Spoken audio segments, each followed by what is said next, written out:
The hook. A strange message from the Starsite was a cold night at the Deep Space Listening Station 23. Far from any city lights, the air outside was silent, filled only with the soft hum of machines that never slept. Inside the control room, one man sat alone, his eyes fixed on a screen filled with static lines and green waves. His name was Dr. Marcus Reed, a scientist who had spent 15 years listening to space and finding nothing but noise. He often joked that space was like a sleeping giant, endless, quiet and too proud to speak, but tonight, the giant whispered. At first, Marcus thought it was just interference, a random pattern caused by solar winds. Then he heard it, and a faint voice hidden in the static. He leaned closer, turned up the volume, and froze. Through the crackling static came a single word, soft and strange. Ethan. The voice was calm, not robotic, not mechanical, but human. Or something close to human. Marcus blinked, his heart pounding. Who was Ethan? Why would a signal from deep space speak a human name? He replayed the transmission, and again the voice said, Ethan, come find me. Then silence. The signal stopped as suddenly as it had started, leaving only the soft hiss of white noise. Marcus stared at the screen, his fingers shaking. He checked the coordinates.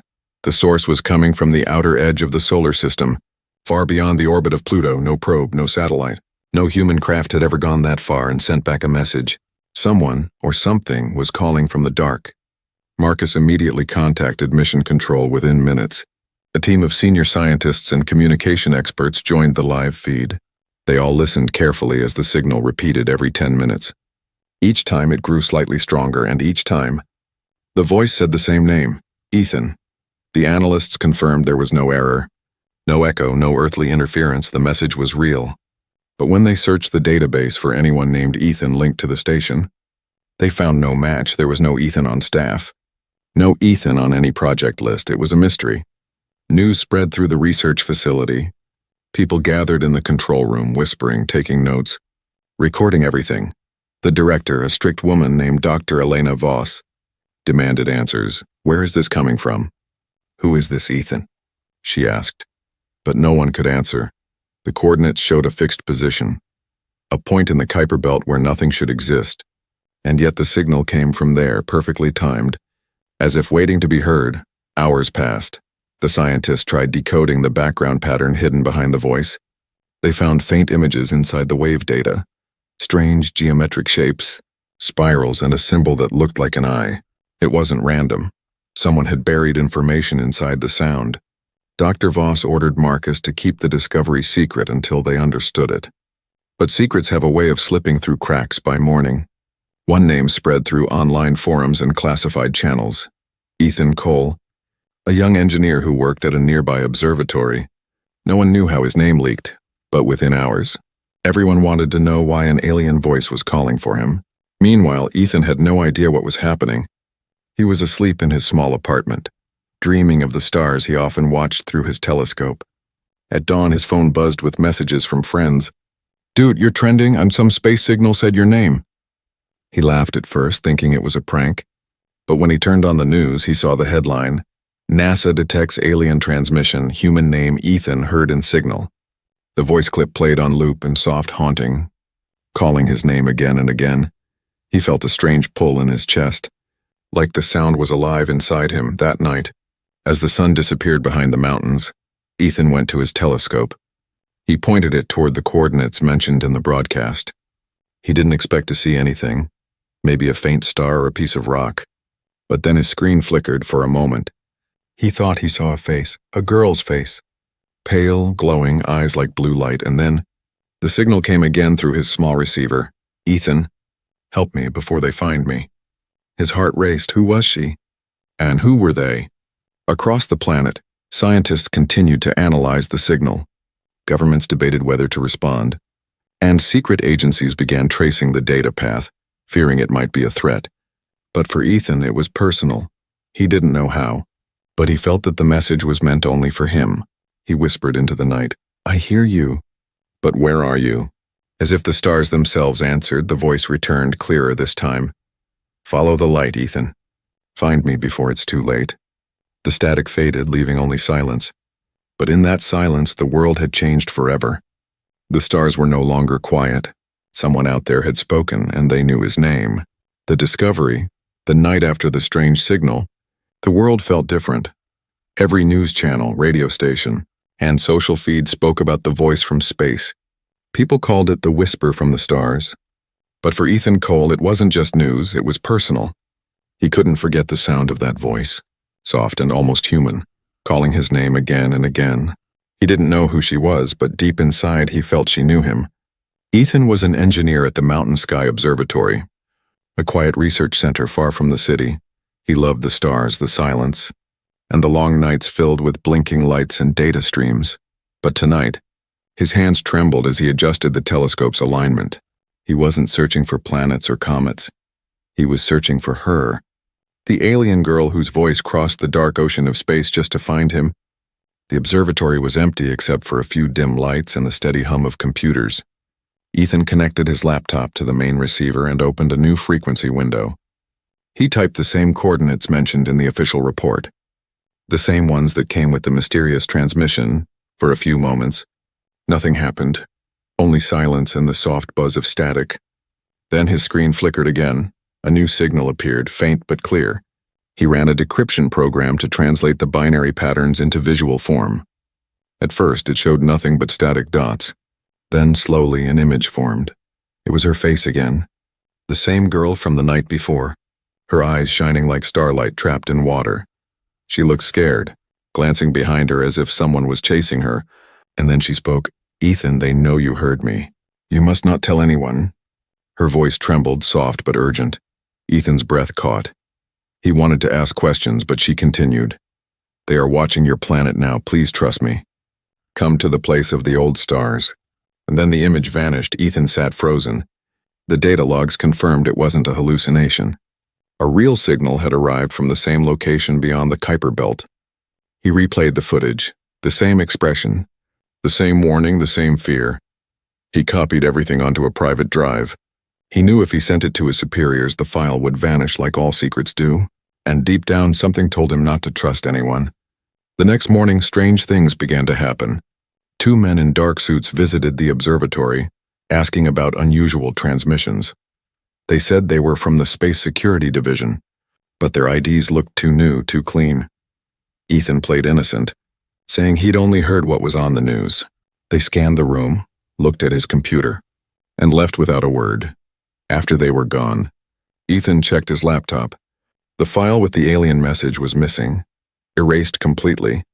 Only one thing remained, a new line of code in his system. It was a set of numbers forming a new coordinate pattern. Ethan grabbed his notebook and wrote it down. When he plotted the numbers, his eyes widened. The location wasn't in space, it was on Earth, deep inside a mountain range only a few hundred kilometers away. The place of the old stars. That's what the alien girl had said. Could she mean this place? That evening, as the sky turned orange, Ethan packed a small bag, food, water, and a portable receiver. He left a note at his desk saying he'd gone for field data collection. No one would question it. He often worked alone. He started his journey before midnight, driving through narrow roads surrounded by dark trees. The signal on his receiver grew stronger as he moved closer to the coordinates. Every few minutes, the static would fade, and her voice would whisper faintly, "Keep going, Ethan. Don't stop." It didn't sound like a command. It sounded like she was afraid for him, afraid of something near. Hours later, the road ended at the foot of a mountain. He followed a hidden trail marked by old satellite dishes half buried in dirt and snow. They looked ancient, covered in moss at the top. He found an abandoned research bunker, its doors rusted but still standing. He pushed them open and stepped inside. The air smelled of dust and metal. Inside the bunker were broken monitors, silent machines, and a single glowing console still running. On the cracked screen, words appeared slowly, letter by letter. "Welcome, Ethan. You found me." He looked around, heart racing. No one was there, only that voice coming from the console speaker. "Who are you?" He whispered. The screen flickered, showing her face again, clearer than before. "I am Lyra from the HFY system," she said. Her voice carried warmth and sadness at once. "I need your help, Ethan, before they reach me." The console began to hum louder, lights blinking rapidly. Then she said something that froze him completely.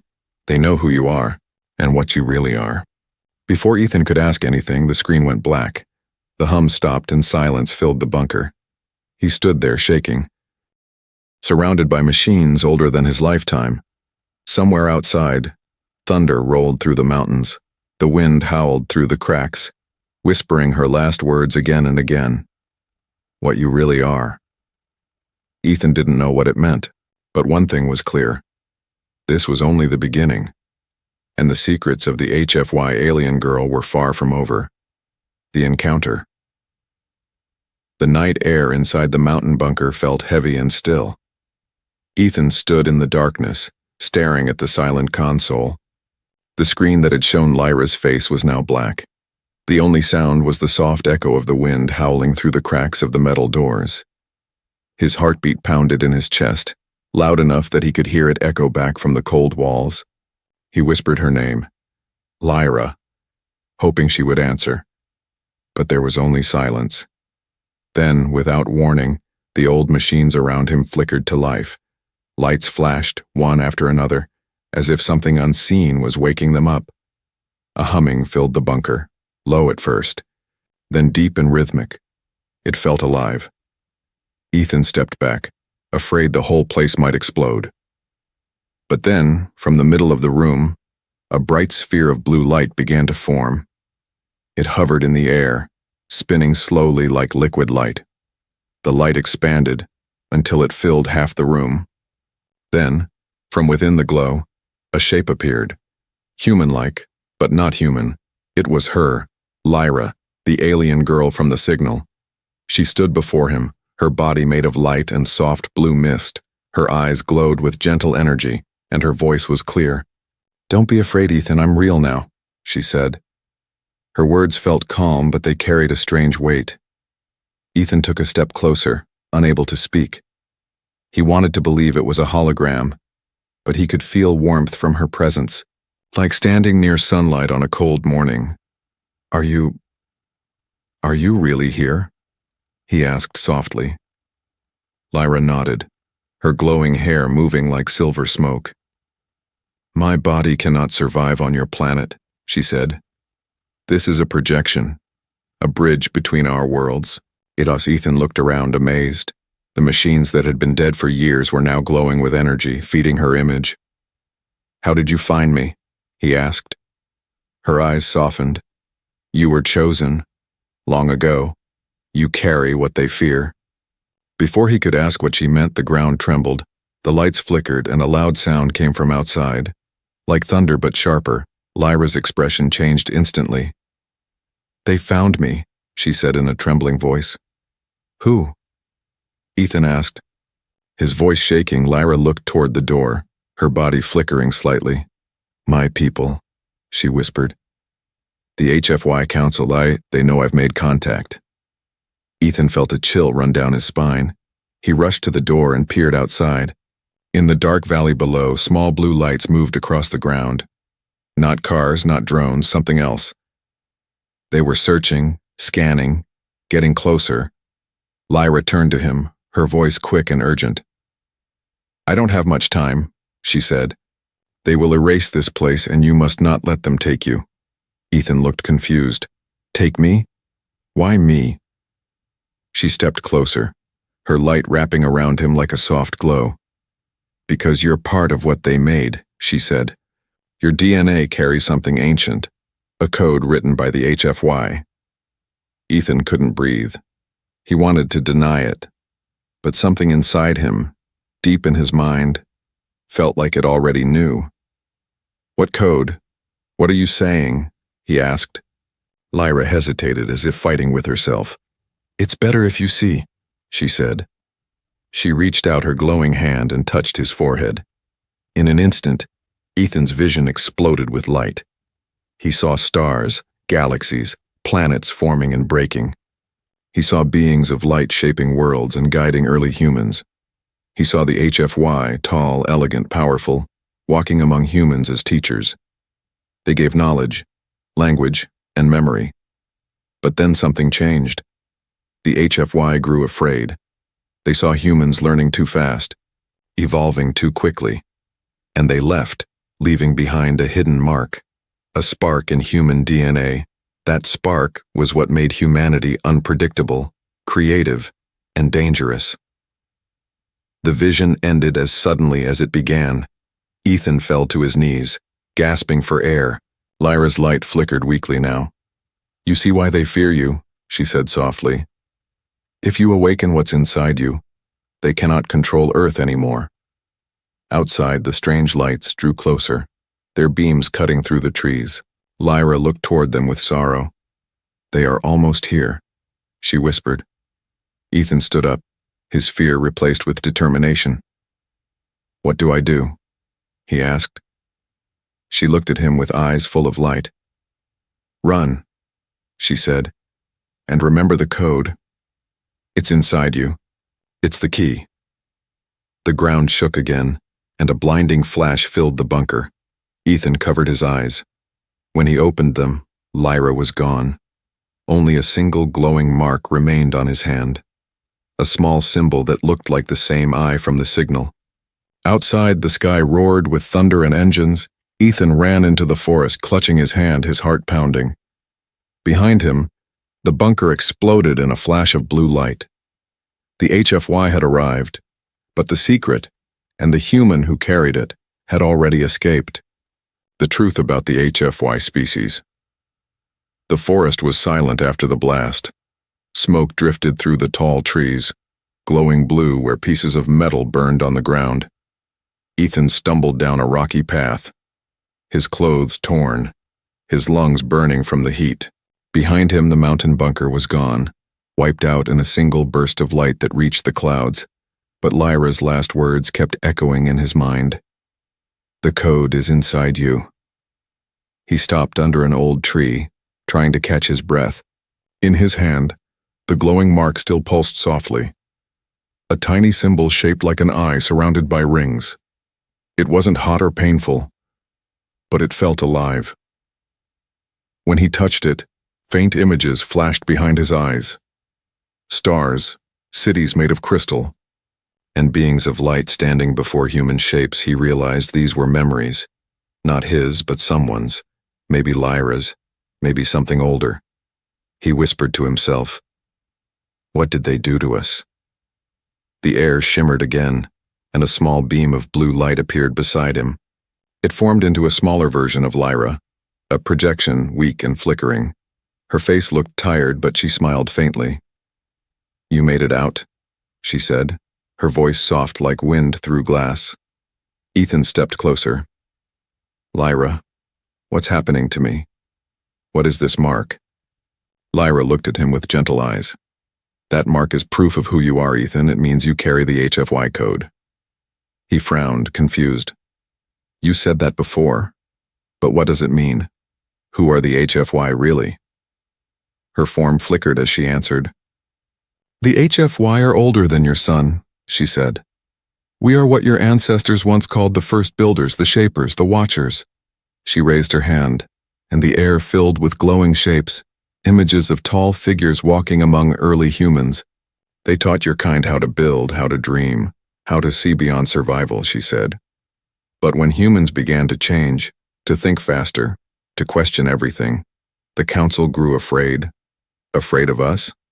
Ethan asked. "Yes," Lyra replied, her voice filled with sorrow. "Humans learned too quickly. They reached beyond what was given. They began to create their own truths, their own power, and that frightened the HFY." She paused, her image trembling as if the memory itself hurt her. "So they left," she said. "But before they did, they planted a code inside your DNA, something to limit you, to slow your evolution."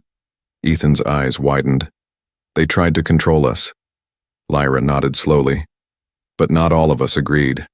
She continued, "Some of us believed humanity should be free, that you were not our creation but our partners in destiny." Ethan looked at the glowing mark on his hand again. "So, I'm one of those free ones?" he asked. Lyra shook her head. "Not exactly, you are human, but the code inside you was never activated. It stayed hidden, waiting for the right moment. And that moment is now," she added quietly. Ethan's mind spun.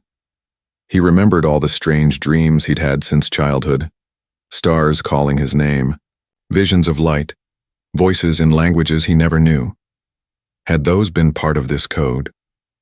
Lyra looked toward the sky, her image weakening. "They're coming again," she whispered. "The HFY fleet.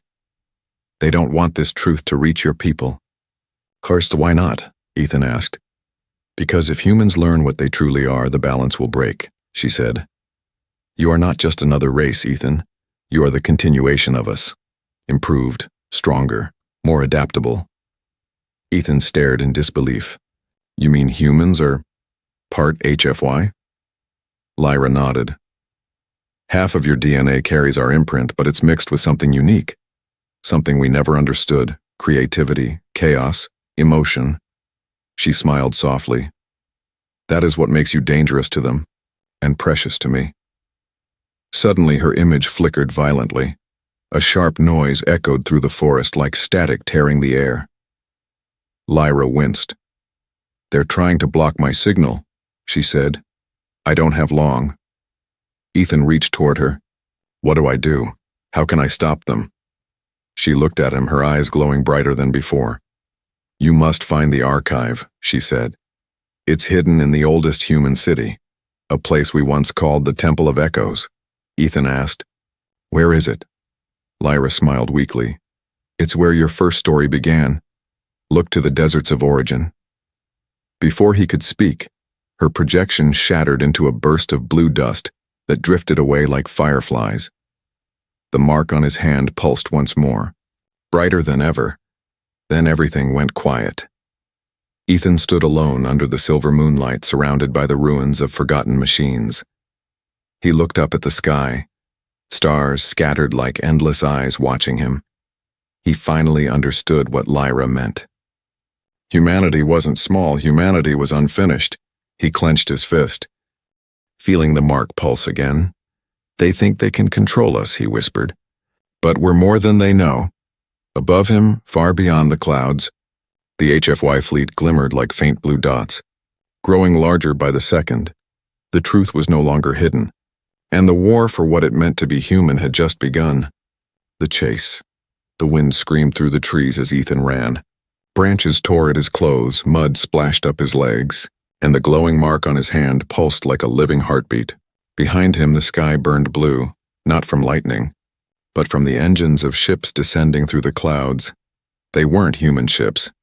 They moved too fast, too silent, too perfect. Lyra had warned him, "The HFY fleet is coming."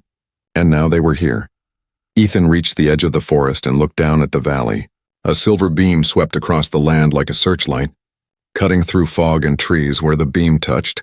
The ground shook and melted as if reality itself bent under it. He dropped to the ground, heart pounding.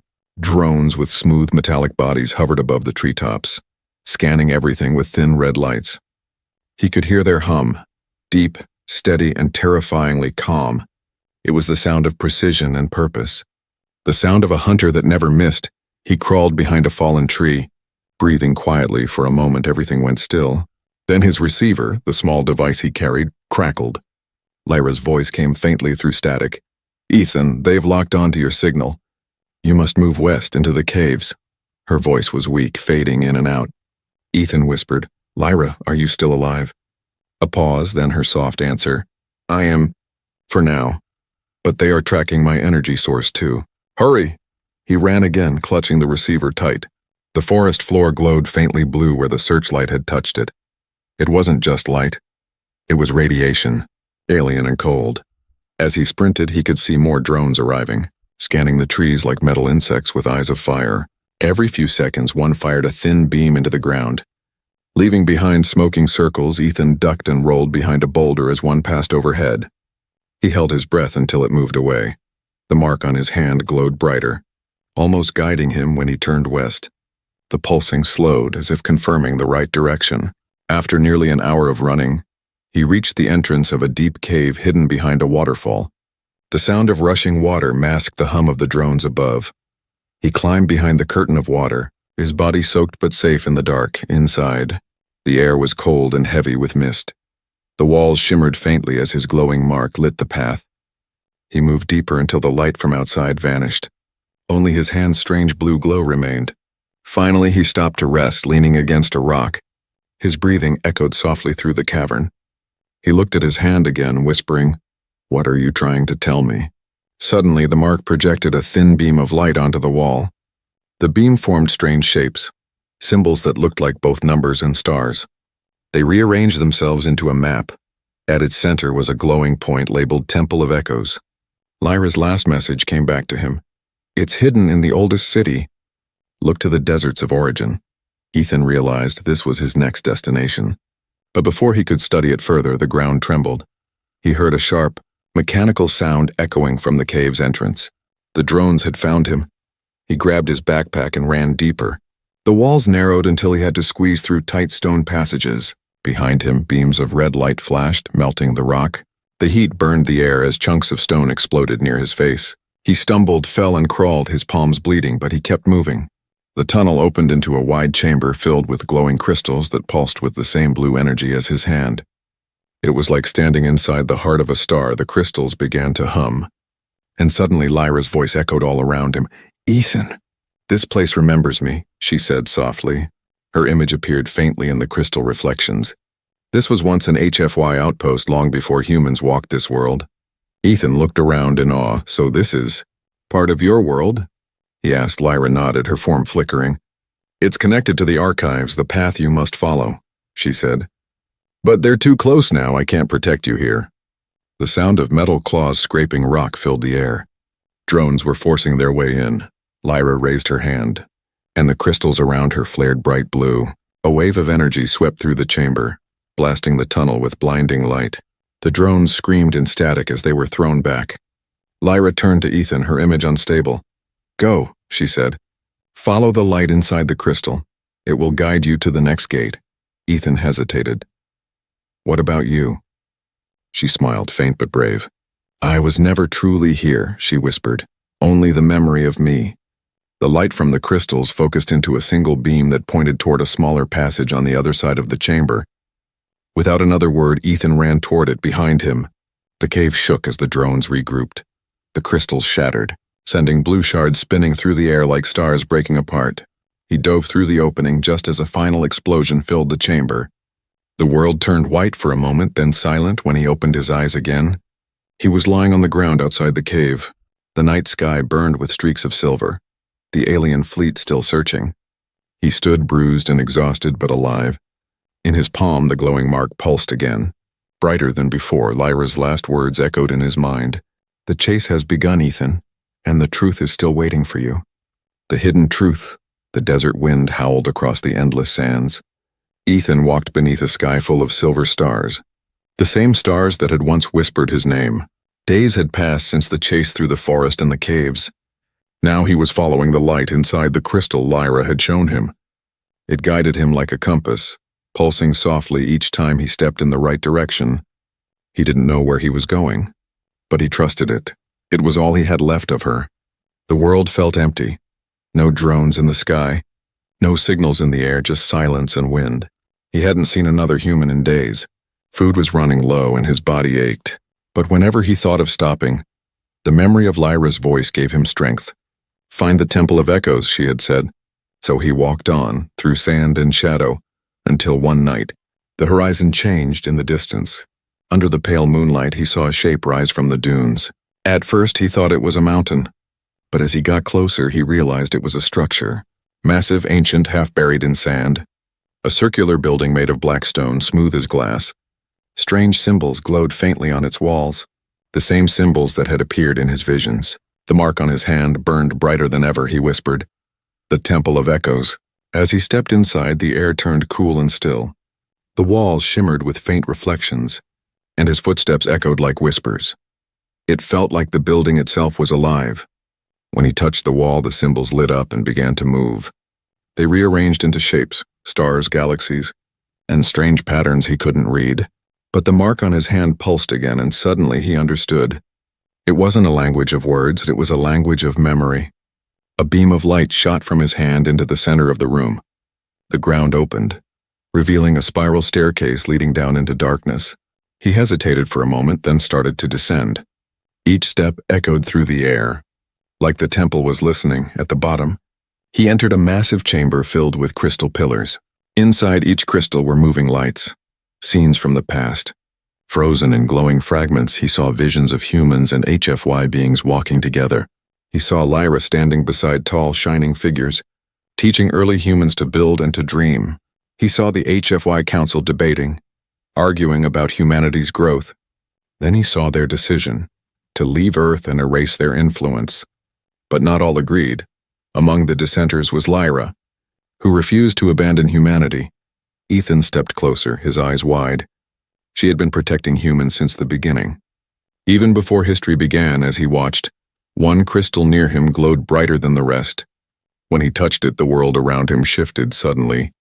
He was standing in a city of light, ancient and beautiful, towering spires, rivers of energy, and beings of light moving gracefully through the air. It was the HFY homeworld. Lyra stood beside him, her form real this time, glowing but solid. "Welcome to our memory," she said softly. "This is where it all began." Ethan looked around in awe. "It's beautiful," he whispered. Lyra nodded, sadness in her eyes. "It was," she said, "until fear changed everything."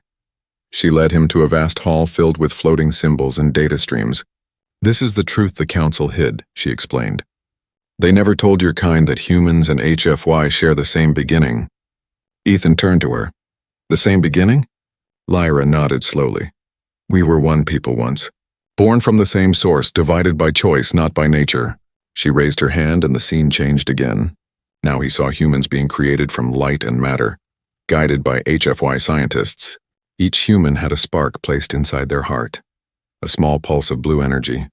"That spark," Lyra said, "was meant to make you curious, creative, unafraid to ask why, but it also made you uncontrollable."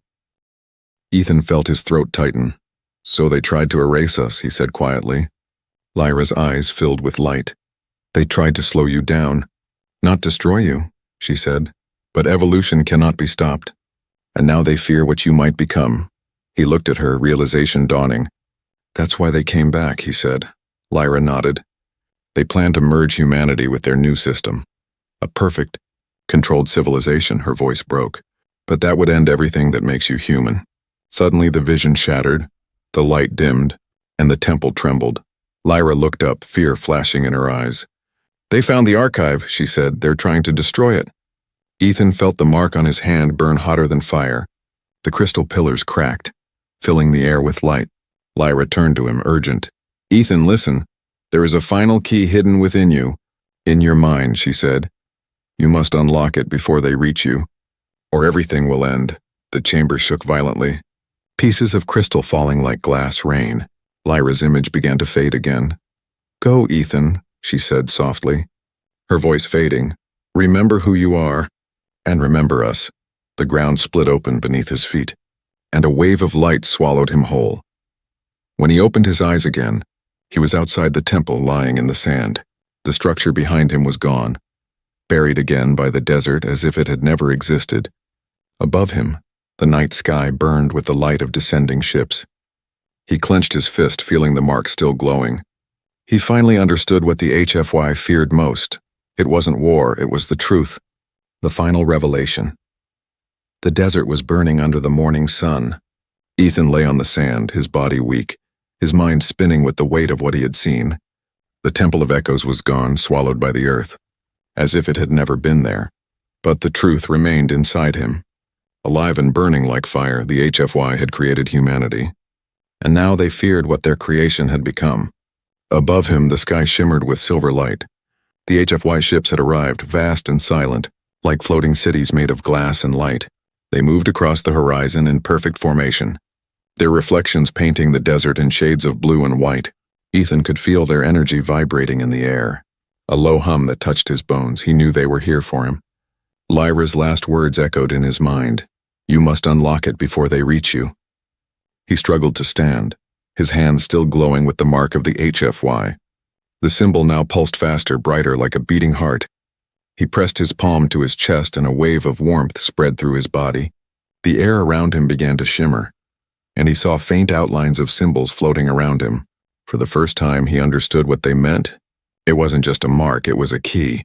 Suddenly, the ground shook as a beam of light struck nearby. Sand exploded into the air and Ethan fell backward, covering his face when the dust cleared.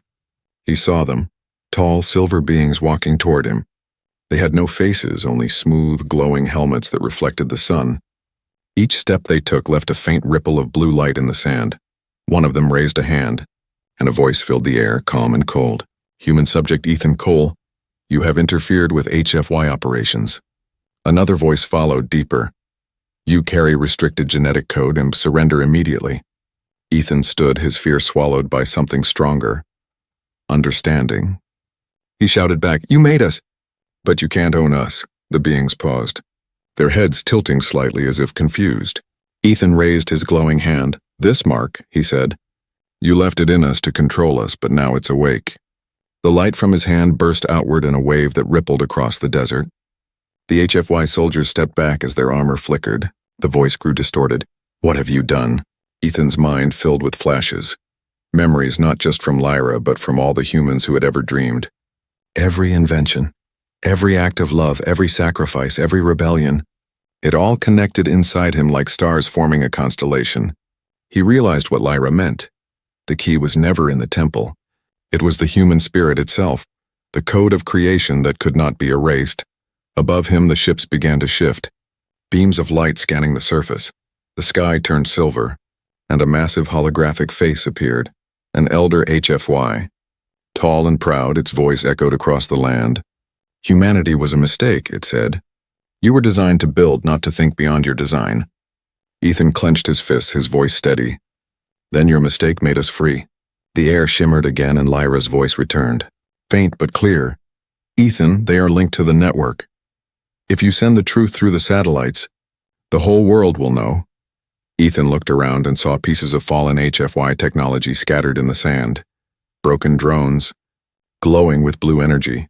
He understood, he could use them. He pulled out his receiver and began connecting wires, rerouting signals, his hands shaking. Lyra guided him through the static. "Once you start the transmission, there's no turning back," she said. He smiled softly. "I think that's the point." The HFY soldiers approached, their voices rising. "Stop now or be erased." Ethan pressed the final switch. The ground beneath him pulsed with light, spreading in waves that reached the horizon. The message, the truth of the HFY, the origin of humanity, the story of Lyra, shot through the satellites orbiting Earth. Within seconds, every screen, every radio, every device on the planet played his voice. "Humans are not what they told you," he said. "We were created, yes, but we became something greater." Across cities and villages, people stopped and listened. The world went still. The HFY leader roared, "End the connection." But it was too late. The energy from the transmission overloaded their systems. One by one, their ships began to flicker and fade. Their lights dimmed, their structures dissolving into dust. Lyra's voice whispered, "You did it, Ethan. They can't hide anymore." Ethan looked up at the sky. Now clear and golden with sunrise, he felt peace for the first time since it all began. But just as he smiled, the receiver crackled one last time. A new voice came through, one he didn't recognize. It was soft, almost human. "We are not gone, Ethan Cole," it said. "We are waiting." The signal cut out. Leaving only silence, Ethan looked to the horizon, the light of a new dawn breaking across the desert. He whispered, "Then we'll be ready." The wind carried his words into the open sky, and somewhere beyond the stars, unseen eyes watched the planet with quiet curiosity. The story of humanity was no longer a secret. It had only just begun.